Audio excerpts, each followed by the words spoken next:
High everyone, welcome to Rome with Lisa. আজকে আবার চলে এসেছি নতুন একটা ট্রাভেল ব্লগ নিয়ে। এখন আমরা শিয়ালদা স্টেশনে ঢুকছি। শিয়ালদা স্টেশনে যখন ঢুকি তখন না সবসময় খুব একটা ভালো লাগা তৈরি হয় মনের মধ্যে, যে আবার নতুন কোনো জায়গায় যাচ্ছি বা কোনো জায়গা আবার ঘুরতে যাচ্ছি, দৈনন্দিন জীবনের ক্লান্ত ও রুটিন থেকে একটুখানি মুক্তি নিতে। আমরা যাচ্ছি আজকে শিয়ালদা টু পুরী। আমাদের এই গন্তব্য হচ্ছে পুরী। আমরা দুরন্ত এক্সপ্রেসে যাচ্ছি। আমাদের টিকিট ছিল এসি 3 টায়ারে, বাট অটো আপগ্রেড হয়ে পড়েছে 2 টায়ারে। ডোর ওপেন হয়েই আমাদের সিট দিয়েছে। এখানে কিন্তু 2টো সিটই আছে, আর 2টো সিট নেই, যেহেতু ডোর ওপেন হলেই প্রথমেই আমরা সিটটা পেয়েছি। এরা বালিশ দিয়ে গেছে, কম্বল দিয়ে গেছে, বেড কভার এরা পরে দিয়ে যাবে। আর এইটা কিন্তু এসি 2 টায়ার হলেও আমরা কিন্তু এসি ফার্স্ট ক্লাসের মতনই পুরো কুপের ফেসিলিটি পেয়েছি, কারণ এখানে অনলি 2টো বেডই আছে। পর্দা টেনে দিলে পুরো এটা কুপের মতনই তোমাদের ফিল হবে। আমরা উঠে বেশ সেটেলড হয়ে নিলাম। ট্রেন ছেড়ে দিয়েছে 8টায়, দুরন্ত শিয়ালদা থেকে ছাড়ে। রাত 9টার সময় আমাদের ডিনারও চলে এসেছে। এবার তোমাদের দেখায় দুরন্ততে ডিনারে কি কি আছে। ডিনারটা ছিল আমাদের নন ভেজ। এতে আমরা পেয়েছি জিরা রাইস, মিক্স ভেজ, এটা আছে রুটি বা পরোটা তোমরা যেটা বলবে, প্লাস আছে ডাল, আর রয়েছে 2 পিস চিকেনের কারি, সাথে দিয়েছে প্রিকেল আর টক দই। এখন আমি ডিনারটা করে নিই, দেখা হবে আবার পুরীতে পৌঁছে। আমরা পুরী পৌঁছে গেছি, এখন 4টে বাজে। আমরা পুরী স্টেশনে নেমে গেছি। স্টেশন পুরো সুনসান দেখাচ্ছি।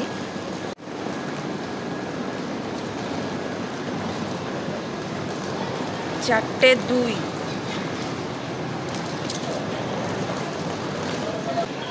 আমাদের এবার পুরী জার্নি শুরু হলো এখন থেকে। স্টেশন থেকে বেরিয়ে দেখি হালকা বৃষ্টি পড়ছে, তার মধ্যে আমরা একটা অটো বুক করে চললাম আমাদের হোটেলের উদ্দেশ্যে। অটো ভাড়া নিল 180 টাকা। আমাদের হোটেল ছিল বঙ্গলক্ষ্মী। বঙ্গলক্ষ্মী হোটেলের ডিটেল রিভিউ ভিডিও আমি আমার চ্যানেলে আপলোড করে দেবো, সেখান থেকে দেখে নিতে পারো। ভোরবেলা হওয়ার কারণে পুরী শহরটা পুরো ফাঁকা, আর সমুদ্রের গর্জন, সাথে হালকা বৃষ্টি, ওয়েদারটাও হালকা ঠান্ডা আছে, খুব ভালোই লাগছে। এখন আমরা হোটেল চেক ইন করে নেব, তারপরে দেখা হচ্ছে আবার তোমাদের সাথে সকালবেলা।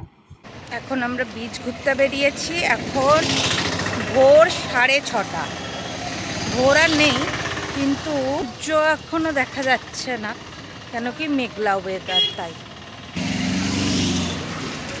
রাস্তায় লোকজন বেরিয়ে গেছে। বিচে প্রচুর লোক। এরপরে আমরা বিচে যাব। মেঘলা ওয়েদার হওয়ার কারণে রোদ একদমই নেই, তাই সমুদ্রের পাশে প্রচুর ভিড় হয়েছে। সমুদ্রের পাশে কিন্তু পুরীতে সকালবেলা খুবই ভিড় হয়, কেন কি এখানে হোটেল চেকিং থাকে সকাল 7টা থেকে। আর যারা দুরন্ততে এসছে তারা পৌঁছে গেছে 4টে, 4:30-এর মধ্যে হোটেলের সামনে। তো সেই হোটেলে কোনো রকমের লাগেজটা রেখেই কিন্তু প্রচুর লোক এখানে চলে আসে সমুদ্রের সৌন্দর্য উপভোগ করার জন্য। ভিডিওটা শেষ পর্যন্ত দেখার অনুরোধ রইল, কারণ এই ভিডিওতে আমরা যেসব জায়গায় ভিজিট করব সেখানে সাধারণত লোকে পুরী আসলে যায় না। তো শেষ পর্যন্ত দেখতে থাকো, আর ভালো লাগলে সাবস্ক্রাইব করো। সকালবেলা আমরা ব্রেকফাস্ট করে রওনা হলাম রঘুরাজপুর ভিলেজের উদ্দেশ্যে। পুরী থেকে আমরা একটা বাইক রেন্টে নিয়ে নিয়েছি। আর যেহেতু বৃষ্টি হয়েছে ভোরের দিকে আর পুরো দিনটাই মেঘলা ওয়েদার ছিল, তাই বাইকে যেতে বেশ ভালোই লাগছিল। একটা ঠান্ডা ঠান্ডা হাওয়া দিচ্ছিল, খুব সুন্দর একটা ওয়েদার ছিল। এটা হচ্ছে রঘুরাজপুর ভিলেজের রাস্তা। এটা এখন ট্যুরিস্ট স্পট হয়েছে, বাট এটা কিন্তু বিশাল কিছুভাবে বানানো বা সাজানো কিছুই নয়। এটা নর্মাল একটা গ্রাম। এখানে আই লাভ রঘুরাজপুর দেওয়া রয়েছে। এখানে গ্রামের প্রত্যেকটা ঘরে আর্ট এবং ক্রাফটের জিনিস ওরা নিজেদের হাতে বানিয়ে এক্সপোর্ট করে। কিছু জনে, যেহেতু লোক এখন ঘুরতে আসে, ট্যুরিস্টরা আসে বলে এরকম দালানে ডিসপ্লে করে রাখে, না হলে কিন্তু এরা সব জিনিসই বাইরে এক্সপোর্ট করে। আমরা এরকম এসছি দেখে একজন আমাদের ডেকে নিয়ে গেল তাদের ঘরের জিনিস দেখাতে। এক ভাই আমাদের ডেকে নিয়ে গেল, সেখানে গিয়ে দেখলাম তার বাবা এই কাজ নিজের হাতে বানাচ্ছে আমাদের সামনে। আরও কিছু তাদের সুন্দর সুন্দর কাজ আমাদের দেখালো। এরা হচ্ছে পটচিত্র শিল্পী, খুব সুন্দর এদের হাতের কাজ, এবং নিজে আঁকছেন, এত নিপুণভাবে যত্ন সহকারে আঁকছেন, সেটাই আমার দেখে খুব ভালো লাগলো। এই ভাই আমাদের ডেকে নিয়ে এসছে তাদের হাতের কাজ দেখানোর জন্য। খুব সুন্দরভাবে এরা যত্ন সহকারে হাতের কাজগুলো করে। আর এদের ফোন নাম্বার আমি এই ভিডিওতে দিয়ে দিয়েছি, আপনারা আসলে এদের সাথে যোগাযোগ করতে পারেন। ओके, मेरा नाम रजनीकांत महापात्र है, हम पटचित्र आर्टिस्ट हैं। Okay, thank you. আপনারা যারা রঘুরাজপুর ভিলেজে আসতে চান, এসে পটচিত্র ও কিনতে চান, তারা এদের সাথে যোগাযোগ করতে পারেন। খুব সুন্দরভাবে এরা পটচিত্রটা বানায়, দেখেই আপনাদের পছন্দ হয়ে যাবে। এই গ্রামটা প্রচুর বড়, সমস্ত ঘরে গিয়ে জিনিসপত্র দেখা সম্ভব না, অনেক বড়। তাই আমরা কিছু কিছু ঘরের সামনে যারা জিনিসপত্রগুলো ডিসপ্লে করে বিক্রি করছিল, সেখান থেকেই দেখে কিছু জিনিস কিনেছি আমরা এখানে। কিন্তু প্রত্যেকটা জিনিস দেখলেই কিনতে ইচ্ছা করছে। সবার ঘরেই কিছু না কিছু তারা, সেই মুহূর্তে আমরা যে মুহূর্তে গেছিলাম, সবার ঘরেই কিছু না কিছু তারা বানাচ্ছে। আর কিছু লোকজন আছে যারা বাইরে যারা ডিসপ্লে করে রেখেছে যে জিনিসগুলো, সেখানে সেইগুলো বিক্রি করছে। দেখুন, বিভিন্ন রকমের হোম ডেকোরেটার্সের জিনিস আপনারা এখানে পেয়ে যাবেন। যারা এই রকম জিনিস ঘর সাজাতে পছন্দ করে, তাদের জন্য কিন্তু এখানে অনেক কিছু কেনার আছে। আমরা বেশি কিছু এখান থেকে কিনিনি, কিন্তু আমরা কয়েকটা জিনিস এখান থেকে অবশ্যই কিনেছি, কারণ এই সব জায়গায় তো সবসময় যাওয়া হয়ে ওঠে না, তাই কয়েকটা জিনিস আমরা এখান থেকে কিনেছি। এই যে ঘর, একটা বাড়ি মতো রয়েছে, এর ভিতরে জগন্নাথ দেব, বলরামজি আর সুভদ্রার মূর্তি রয়েছে। সেই ঘরটা আমি কিনেছি, আমার দেখে খুব সুন্দর লেগেছে। এরা এত সুন্দর নিপুণভাবে জিনিসটা বানিয়েছে, আর তার উপর যে কলকাটা করেছে সেটা আরও সুন্দর। ভিতরে সুন্দর মাটির মূর্তিও এরা বানিয়েছে, সেই জন্য আমি এই জিনিসটা খুব পছন্দ হয়েছে বলে আমি এটা দেখছিলাম, দেখে তারপর এগুলো আমি কিনেছি। এখানে সব জিনিস কিন্তু বেশ ভালোই এক্সপেন্সিভ। এবার আমরা রঘুরাজপুর থেকে রওনা হলাম। এবার আমাদের গন্তব্য হচ্ছে গুন্ডিচা টেম্পল, জগন্নাথের মাসির বাড়ি। আমরা এসেছিলাম গুন্ডিচা টেম্পলে, এটা জগন্নাথের মাসির বাড়ি, কিন্তু এই মন্দির বন্ধ। এখানে অনলি অর্থোডক্স হিন্দুদের অ্যালাউ আছে, বাট জানি না এটা এমনি টোটালি বন্ধ। কাদের অ্যালাউ করে বলতে পারবো না, যারা খুবই হিন্দু ধর্মে বিশ্বাসী হয়তো তাদের। রথযাত্রার সময় জগন্নাথ মন্দির থেকে এখানে নিয়ে আসা হয়। এটা জগন্নাথের মাসির বাড়ি। গুন্ডিচা টেম্পলের সামনেও কিন্তু ছোটোখাটো প্রচুর দোকান আছে, কারণ রথযাত্রার সময় জগন্নাথ দেব মেন মন্দির থেকে এখানে মাসির বাড়ি এসে 7 দিনের জন্য থাকেন। এই মন্দিরের পাশেই রয়েছে আরও একটা মন্দির, সেটা হচ্ছে নৃসিংহদেবের মন্দির। আপনারা চাইলে এই মন্দিরেও ঘুরে আসতে পারেন। এখানে নৃসিংহদেবের মূর্তি আপনারা দর্শন করতে পারবেন। নৃসিংহদেবের মন্দির দর্শন করে আমরা চলে গেছিলাম গুপ্ত বৃন্দাবনে। এটা একটা গৌর বিহার আশ্রম। এই আশ্রমটা কিন্তু এখন ট্যুরিস্ট স্পট হয়ে গেছে, তার জন্য এর সামনেও ছোটোখাটো অনেক স্টল আপনারা পেয়ে যাবেন, যেখান থেকে আপনারা জিনিসপত্র কিনতে পারেন।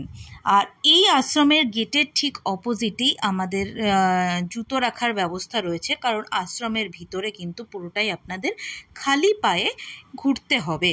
তো আমরা ফার্স্টেই আগে জুতো রেখে নিলাম। আমাদের দুজনের জুতো রাখার জন্য নিয়েছিল 10 টাকা। এখানে জুতো রাখার ভালোই ব্যবস্থা রয়েছে। এইবার আমরা ঢুকবো আশ্রমের ভিতরে। আশ্রমের ভিতরে ঢুকতেও এন্ট্রি ফি আছে, সেটা হচ্ছে 10 টাকা পার হেড। খুবই কম এন্ট্রি ফিতে খুব সুন্দর একটা ভিজিটিং প্লেস এই জায়গাটা। আপনারা পুরী এলে অবশ্যই সময় করে এই আশ্রমে আসবেন। এখানে আমাদের সনাতন ধর্মের বিভিন্ন রকম গল্প মূর্তি আকারে রিপ্রেজেন্ট করা হয়েছে। যারা আমাদের ধর্মের এইসব জিনিসগুলো আগে জানেন বা যেসব বাচ্চারা এখনও জানে না, তারা এখানে এসে খুব মজা পাবে, ভালো লাগবে তাদের, এবং অনেক কিছু তারা এখান থেকে জানতেও পারবে। খুবই সুন্দর শান্ত একটা পরিবেশ, অনেক কিছু দেখার আছে, খুব ভালো লাগবে। বিভিন্ন রকমের মূর্তির রিপ্রেজেন্টেশন দেখে এমনভাবে এরা বানিয়েছে মূর্তিগুলোকে, সেগুলো খুবই সুন্দর লাগবে এটা দেখতে। এই সমস্ত ট্যুরিস্ট স্পটগুলো কিন্তু আমরা একদিনেই বাইকে করে ভিজিট করেছি। প্রথমেই আমরা গেছিলাম, আমাদের ট্যুর প্ল্যানটা আপনাদের বলে দিই। প্রথমে আমরা গেছিলাম রঘুরাজপুর ভিলেজ, সেখান থেকে গেছিলাম জগন্নাথের মাসির বাড়ি গুন্ডিচা টেম্পল, নৃসিংহদেবের মূর্তি দেখে আমাদের এটা হচ্ছে আজকের লাস্ট স্পট গুপ্ত বৃন্দাবন। এই পুরোটাই কিন্তু আপনারা একদিনে কভার করতে পারবেন। আর আমরা পুরী এসেছিলাম 2 রাত 3 দিনের জন্য। প্রথম দিন আমরা এই জায়গাগুলোতে ভিজিট করেছি। কালকে আমরা সকালবেলা চলে যাব জগন্নাথ মন্দিরে জগন্নাথ দেবের দর্শন করার জন্য। তারপরে আমরা সমুদ্র স্নান করব। তারপরের দিন আছে আমাদের বন্দে ভারত এক্সপ্রেস দুপুরবেলা। তো এই হচ্ছে আমাদের ট্যুর প্ল্যান। আপনারা যদি ভুবনেশ্বর সাইডে ট্যুরিস্ট স্পটগুলো ভিজিট করতে চান, তো আপনারা আরও একটা দিন এক্সট্রা নিয়ে আসবেন পুরীতে। তাহলে আপনারা সেই দিনটা ভুবনেশ্বরে যে স্পটগুলো আছে সেগুলো আপনারা ভিজিট করতে পারবেন। আমাদের পুরী সফর শেষ। এখন আমরা অপেক্ষা করছি পুরী স্টেশনে। বন্দে ভারত আছে আমাদের 1:50-এ।